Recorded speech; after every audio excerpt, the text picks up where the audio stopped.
Hello and I welcome you to Vigyan recharge. 1944 में Nazis ने उस समय दुनिया का सबसे शक्तिशाली हथियार V2 बैलिस्टिक मिसाइल बना लिया था और अब मैं आपको बताऊंगा इस हथियार के पीछे का काला इतिहास। हिटलर ने अपने द्वारा गुलाम बनाए गए देशों के नागरिकों को स्लेव लेबर की तरह इस्तेमाल किया और उनके खून पसीने से एक ऐसा हथियार बनाया जिसका तोड़ पूरी दुनिया में किसी के पास नहीं था। इस हथियार को बनाने में लगभग 20,000 लोगों की जान गई थी और ये संख्या उन लोगों से भी ज्यादा है जो इस हथियार को चलाने पर मारे गए थे। पर आखिर इस हथियार के पीछे दिमाग किसका था? तो वो इंसान और कोई नहीं बल्कि वर्नर वॉन ब्राउन था। आप में से कुछ लोगों को ये बात जरूर पता होगी कि वर्नर ब्राउन तो अमेरिकी नागरिक था। नहीं, ये सच नहीं है। Wernher von Braun Nazi Germany का वो वैज्ञानिक था जो ऑपरेशन पेपर क्लिप के अंडर सबसे पहले अमेरिका पहुंचा था और इसी ऑपरेशन पेपर क्लिप के अंडर लाखों लोगों की हत्याओं के दोषी वॉन ब्राउन पर कभी भी कोई ट्रायल अमेरिकी सरकार ने होने ही नहीं दिया। इस वीडियो में मैं आपको ऐसे ऐसे राज बताने वाला हूँ जो आपको इतिहास से जुड़ी हुई किताबों में ही देखने को मिल सकते हैं। V2 रॉकेट को बनाने वाले वॉन ब्राउन जर्मनी के टॉप साइंटिस्ट में से एक था,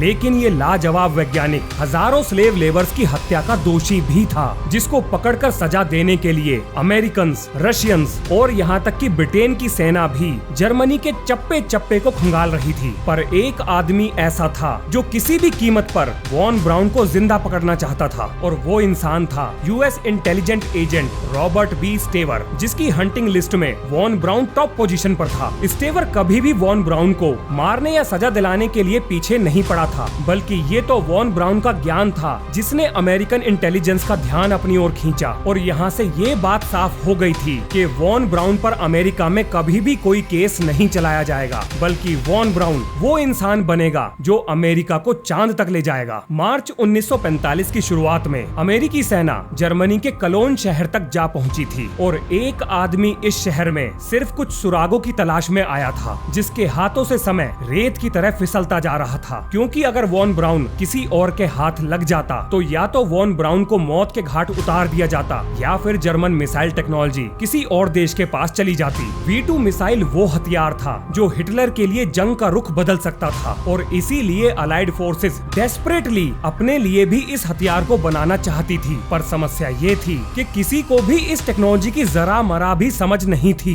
कि ये कैसे बना, कैसे काम करता है और इसको बनाने के पीछे किन वैज्ञानिकों का दिमाग है। इसीलिए अमेरिकन इंटेलिजेंस की टॉप प्रायोरिटी पर V2 बैलिस्टिक मिसाइल को बनाने वाले वैज्ञानिक और इससे जुड़े हुए ब्लूप्रिंट्स थे और ये कैप्चर और सिक्योर का secret mission US army ordinance के कर्नल होगर की देखरेख में रॉबर्ट बी स्टेवर के द्वारा निभाया जा रहा था। इस मिशन के लिए स्टेवर को चुनने के पीछे एक और कारण था, वो ये कि स्टेवर यूएस आर्मी की जेट प्रोपल्शन और रॉकेटरी ब्रांच में काम करता था। तो ये वो इंसान था जो बैलिस्टिक मिसाइल और रॉकेट से जुड़े हुए ब्लूप्रिंट्स की अहमियत को समझ सकता था। एक गुप्त सूचना के आधार पर स्टेवर को ये पता चला कि कलोन यूनिवर्सिटी में नाजी जर्मनी के रॉकेट प्रोग्राम से जुड़े हुए वैज्ञानिकों का डाटा है और स्टेवर के हाथ उन 1500 वैज्ञानिकों और इंजीनियर्स की लिस्ट लगती है जो नाजी जर्मनी के रॉकेट प्रोग्राम से जुड़े हुए थे। अब क्योंकि रॉबर्ट स्टेवर के हाथ उन वैज्ञानिकों के नाम लग गए थे जो रॉकेट प्रोग्राम से जुड़े हुए थे, तो स्टेवर का अगला लक्ष्य था लिस्ट में दिए गए वैज्ञानिकों की खोज करके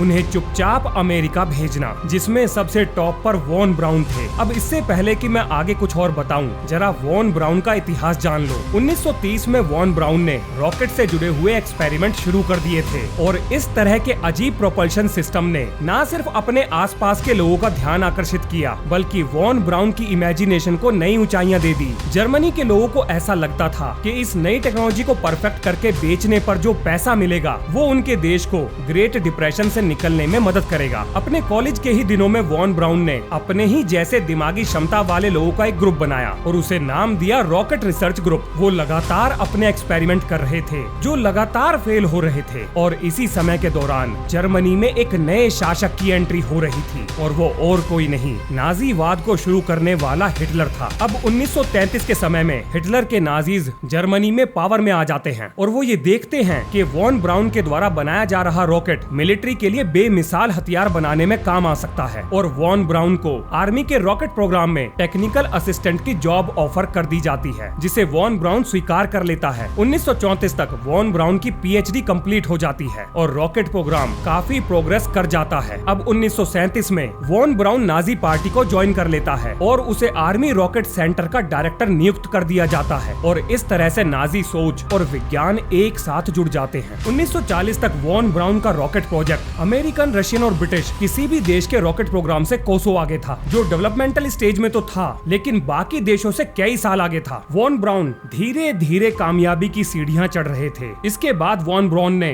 रॉकेट की A4 सीरीज बनाई जो उस समय सबसे एडवांस थी और एडोल्फ हिटलर ने 1942 के अंत तक इस तरह के रॉकेट के मास प्रोडक्शन को हरी झंडी दे दी और दुनिया की सबसे पहली सक्सेसफुल क्रूज मिसाइल V1 इन्हीं एक्सपेरिमेंट्स का नतीजा थी, जिसे दुनिया डूडल बग के नाम से भी जानती है। ये एक पल्स जेट इंजन की सहायता से उड़ता हुआ बॉम्ब था जो एक रैंप की मदद से स्टीम पावर पर चलने वाली गुलेल से फेंका जाता था और इस मिसाइल ने 1944 में लंदन को खंडरों का शहर बना दिया। पर इसके अंदर भी कमियां थी। इसे बनाना तो आसान था, इसकी कीमत भी कम थी, लेकिन धीमा होने की वजह से इसे बड़ी आसानी से इंटरसेप्ट किया जा सकता था और बहुत जल्दी ही अलाइड फोर्सेस ने इसका तोड़ निकाल लिया। अब हिटलर को एक ऐसा हथियार चाहिए था जो ज्यादा दूरी तक ज्यादा तेज रफ्तार से ज्यादा तबाही मचा सके, जिसके जवाब में वॉन ब्राउन ने A4 मिसाइल को खड़ा कर दिया और ये दुनिया की पहली बैलिस्टिक मिसाइल थी जिसका तोड़ किसी के पास नहीं था, जो अपने टारगेट पर सुपरसोनिक स्पीड पे हमला करती थी। इस मिसाइल का किसी के पास कोई जवाब नहीं था। कोई भी टेक्नोलॉजी इसको ट्रेस करके शूट डाउन नहीं कर सकती थी। ये 46 फुट लंबी, 5.5 फुट का डायामीटर और 12 फुट के फिन स्पैन को कैरी करती थी। इसके अंदर भारी भरकम वारहेड, पावरफुल इंजन और एक सटीक गाइडेंस सिस्टम भी लगा था और इसको उड़ने के लिए थ्रस्ट एक लिक्विड फ्यूल्ड पावर प्लांट के जरिए दिया जाता था। इसके अंदर इस्तेमाल होने वाला फ्यूल लिक्विड ऑक्सीजन और वाटर एल्कोहल का मिक्सचर था, जिसको अलग अलग टैंकों में भरकर इस मिसाइल के अंदर फिट किया गया। फ्यूल मिक्सिंग का काम स्टीम टरबाइन के द्वारा किया जाता था, जो लगातार फ्यूल की अनइंटरप्टेड सप्लाई को बनाकर रखता था। अब वॉन ब्राउन की टीम के लिए सबसे बड़ी समस्या ये थी कि जितनी संख्या में हिटलर ने इन मिसाइल की डिमांड रखी, उसको पूरा कर पाना बहुत मुश्किल काम था, जिसके लिए एक गुप्त और सुरक्षित मैन्युफैक्चरिंग बेस की जरूरत थी जहां पर सस्ती लेबर भी मिल सके। और इस काम के लिए नॉर्डहाउजन में एक अंडरग्राउंड फैसिलिटी मिल जाती है और क्योंकि काम करने के लिए लेबर की कमी थी, तो हिटलर के द्वारा कब्जाई गई टेरिटरीज से स्लेव लेबर्स को हथियार बनाने की फैक्ट्री में लाया जाता है, जिसमें वैज्ञानिक वॉन ब्राउन और चीफ इंजीनियर आर्थर रुडोल्फ दोनों की सहमति थी। और इस फैक्ट्री के आसपास 2 कंसंट्रेशन कैंप भी बनाए गए थे जहां पर स्लेव लेबर से तब तक काम कराया जाता था जब तक वो भूख या शारीरिक कमजोरी से मर नहीं गए। और इन्हीं कारणों की वजह से हजारों लोग वॉन ब्राउन के रॉकेट के ऑपरेशनल होने से पहले ही मारे जा चुके थे। सितंबर 1944 को हिटलर की इच्छा के हिसाब से मिसाइल तैयार हो गए। हिटलर ने नई मिसाइल का नाम V2 रखा, जिसमें V का मतलब था वेंजेंस। और इस तरह से वॉन ब्राउन का रॉकेट, जो कि स्पेस में जाने के लिए बनाया जा रहा था, लोगों की जान लेने के लिए उपयोग में लिया जाने लगा। एक बार असेंबल करने के बाद रॉकेट को लॉन्च साइट पर ले जाया जाता था, जिसके लिए स्पेशल V2 टीम का गठन किया गया। मिसाइल के आने से और फायर होने के बीच में इसे असेंबल करके सारे प्रोसेस को कंप्लीट करने में 4 से 5 घंटे का समय लगता था। एक मिसाइल को फायर करने के लिए उसको कैरी करके ले जाने वाला ट्रेलर, उसका लॉन्च पैड, फ्यूल के लिए लिक्विड ऑक्सीजन के प्रेशराइज्ड टैंक और रॉकेट फ्यूल के टैंकर्स की जरूरत पड़ती थी। इसके साथ साथ एक आर्म्ड कमांड सेंटर भी बनाया गया। अब लॉन्च साइट पर सारी चीजों को अरेंज करके मिसाइल को वर्टिकल खड़ा करके जब फायर किया गया तो इस मिसाइल ने दुनिया भर में कोहराम मचा दिया। हजारों की संख्या में रोज लोग मर रहे थे।